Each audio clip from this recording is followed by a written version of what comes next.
Fala, meu amigo, fala, minha amiga. Tô de volta, professor Felipe Fazolino, na área Planos de História no ar, para falar do Estado no Brasil até o século XIX. Por mais de 300 anos, o Brasil foi uma colônia de Portugal, ou seja, o Brasil foi um território dependente e atrelado e comandado por um Estado português, por um Estado absolutista europeu. Depois desse período vem o processo de independência, entramos já no século XIX. O Brasil se torna um país constitucional, imperial e com características liberais, com uma contradição: a presença da escravidão, que desde a independência até o seu fim vão ser 66 anos. Depois desse momento começa a famosa República para trazer ordem e progresso. Só que essa república ela também teve características diferentes. Tivemos a característica das oligarquias, tivemos ditadores, tivemos as características liberais, mesmo com características democráticas restritivas, até que a gente tem na década de 80 a redemocratização após a ditadura militar. E aqui a gente tem a construção de um Estado mais democrático, apesar das características neoliberais. Primeira vez na história do Brasil, essas últimas décadas, nosso país, nosso Estado, começou a se construir com bases democráticas, tanto que a Constituição atual, que é de 1988, é chamada de cidadã. Então aqui tu já teve um panorama mais ou menos, só que se liga aqui, a gente vai começar essa aula olhando para esse lado, porque o Brasil, como eu disse, por mais de 300 anos foi uma colônia de Portugal. A gente tem que pensar o seguinte, galera: o Brasil como um país, como um território, porque o Brasil como um país não existia, tá? Controlado por Portugal, a gente já tem no coração de que todo o Estado português era o Estado brasileiro. Não existia Estado brasileiro. Existia uma construção de um Estado que enviava representantes para cá, para o Brasil, representantes nomeados pelos reis e pelas elites, e esses representantes governariam o Brasil em nome da monarquia portuguesa. Então o Brasil não teve um Estado. Só que quando a gente fala desses primeiros anos, dessas primeiras décadas, a gente tem que pensar na formação das capitanias hereditárias e no do governo geral. Porque o primeiro esboço de Portugal de querer de fato começar algum projeto colonizador e administrativo aqui nesse território vai ser com a criação das capitanias hereditárias, que fracassaram, porque dividiu o território da América Portuguesa em 15 pedaços, doou para alguns donatários. Esses alguns donatários, dentre eles, alguns não vieram para o Brasil, outros não conseguiram sucesso em desenvolver suas capitanias, que buscavam, além de ocupar o território, estabelecer alguma produtividade para gerar impostos para Portugal. Olha só, a solução foi a criação de um governo geral, que é a primeira tentativa de centralizar as decisões de Portugal aqui no Brasil. Então, o governo geral é um primeiro esboço de um Estado no Brasil, só que é um Estado português. Tá se ligando? Como que as coisas começam a mudar ao longo desse período colonial. Tanto que em 1808 acontece um negócio chamado de a inversão administrativa. Você já deve ter ouvido falar da vinda da família real portuguesa para cá por causa das questões europeias, de Napoleão, da França, e isso vai fazer um ponto de virada na organização estatal no Brasil, porque agora a capital do Império Português está no Rio de Janeiro. E essa inversão administrativa vai começar a adotar, a trazer, na verdade, instituições, estruturas que fazem parte de uma burocracia estatal aqui para o Brasil. Quando a gente entrar na independência, significa que já teremos algumas coisas aqui, especialmente na capital, relacionada a um Estado burocrático. Só que vou te dar uma dica aqui. Tá vendo essa primeira seta? Eu vou botar um asterisco. Um asterisco por quê? Porque quando a gente fala de um Estado no Brasil, o Estado, ele não existia, o Estado português no Brasil não existia até mais ou menos 1530 e cadinho, mas na verdade até 1548, quando foi criado o governo geral. Então esse início aqui, essa data, a gente tem que relativizar. E o fim também. Por que o fim também? Pô, professor, já ouvi falar que 7 de setembro de 1822 é a independência do Brasil. Só que o Brasil deixou de ser colônia antes de 1822, em 1815. Nesse processo aqui da família real no Brasil, onde Dom João mudou o status do Brasil de colônia para um reino unido a Portugal e o Algarves, para evitar que ele, como rei, e o seu aparato administrativo retornasse para Portugal. Coisa que não vai dar certo, tanto que a gente já vai para esse lado do quadro aqui. Olha só, porque quando a gente fala da independência do Brasil, a gente fala do início do período imperial. E o período imperial ele só vai acontecer muito ligado ao poder estatal português, porque tu se lembra, Dom João voltou, Dom Pedro I ficou.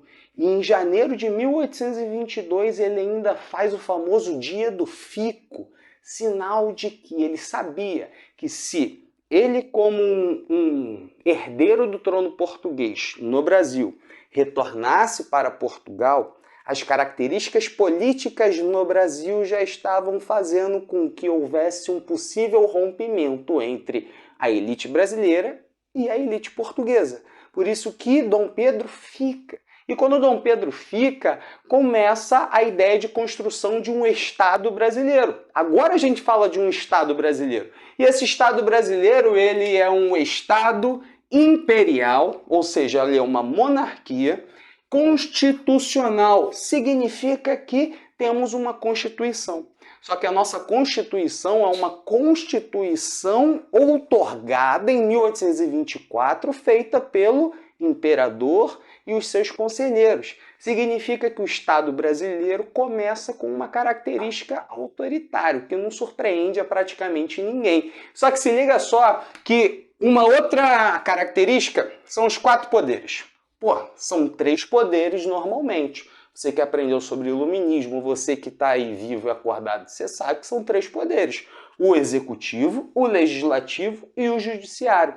Mas o Estado brasileiro se criou a partir de 4 poderes. Além desses 3, temos o poder moderador, que é exclusivo de quem? Meu, seu, do meu pai ou do imperador?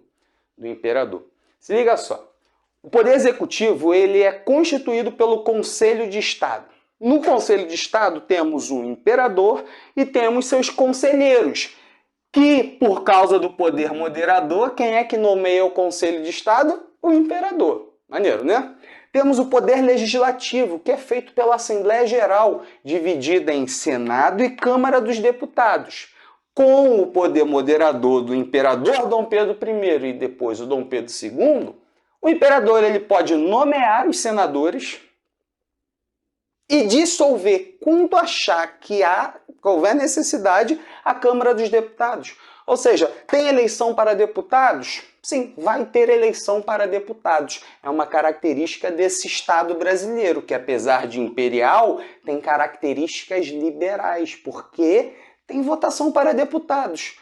Mas o imperador, com o poder moderador, pode falar assim, não, pode, dissolve essa Câmara, acaba com isso tudo. E renova a Câmara dos Deputados com novos nomes, talvez que apetecessem mais ao imperador. E temos também o Judiciário, que é o Supremo Tribunal de Justiça, que, adivinha, também são nomeados pelo imperador. Então, o Estado brasileiro ele foi constituído a partir do poder moderador. Alguns diziam que essa era a chave do Estado do Brasil. Só que nessa parte aqui eu coloco um OBS. Se liga aqui que você que ficou até o fim, aproveita, dá aquela curtida, se inscreve e se liga nesse OBS, que é o nosso período regencial. Como assim? Por que isso aqui está aqui como um OBS, como uma observação? Período regencial é aquele breve período de 9 anos entre a abdicação de Pedro I e a ascensão de Pedro II. Se lembra que papai Dom Pedro I meteu o pé para Portugal quando seu filho herdeiro, Dom Pedro II, tinha apenas 5 anos. E por esse motivo a Constituição do Brasil falava, olha só, em uma situação como essa, que o herdeiro não pode controlar o trono, o que a gente faz? A gente dá o poder político, o poder do Estado, aos regentes. Os regentes são políticos, então dentro do poder imperial tivemos 9 anos de governo controlado pelos regentes, pelos políticos, sem a participação efetiva e direta da família real, por causa da minoridade de Pedro II. Só que é justamente nesses anos aqui que começam a surgir partidos políticos, que eu particularmente prefiro chamar de grupos políticos. Na época da independência, o Partido Português, o Partido Brasileiro. Depois disso, começam a ter o Partido Liberal, o Partido Conservador. Antes disso, até na época do período regencial, tivemos até os moderados exaltados, os moderados, tivemos os restauradores, que queriam o retorno de Dom Pedro I ao poder. Ou seja, no Estado do Brasil, no Estado brasileiro, a gente começa a perceber a formação de grupos políticos na esteira do fim da colônia e início do Império. Significa que, ao longo do século XIX, liberais e conservadores vão ser os principais grupos que vão estar na presença do Estado brasileiro. Significa que tinham diversas ideias dentro das elites e a população brasileira sobre como que o Brasil deveria ser organizado. Só que o Estado no Brasil, até o século XIX, ele foi organizado pelas elites e para as elites, sem participação popular efetiva, sem qualquer característica democrática, sem qualquer tipo de característica de participação popular dentro da estrutura política, a não ser as eleições que eram fraudadas rotineiramente, porque ao longo desses anos todos, desde 1500 e cadinho, começam a surgir poderes locais. Vamos pensar o seguinte, que por muito tempo a comunicação dentro do território brasileiro foi muito dificultada. Imagina na época da colônia, quando as decisões que vinham de Portugal demoravam meses para chegar ao Brasil nos grandes centros. Imagina dos grandes centros para o interior do Brasil. O que eu quero dizer? Temos uma estrutura do Estado no Brasil que criou-se informalmente a partir das elites locais, que normalmente eram homens, donos de terra, ricos, brancos, católicos, ou seja, o Estado do Brasil se formou com essas bases. E após isso tudo, especialmente depois do período imperial, essas bases desses grandes fazendeiros ricos vão se tornar parte oficial do Estado. Mas isso é só história para a próxima aula. Deixo você aqui com essa aula que tentou passar um pouco de tudo, de 1500 até 1889. Beijo no teu coração, obrigado por ficar até aqui, tamo junto.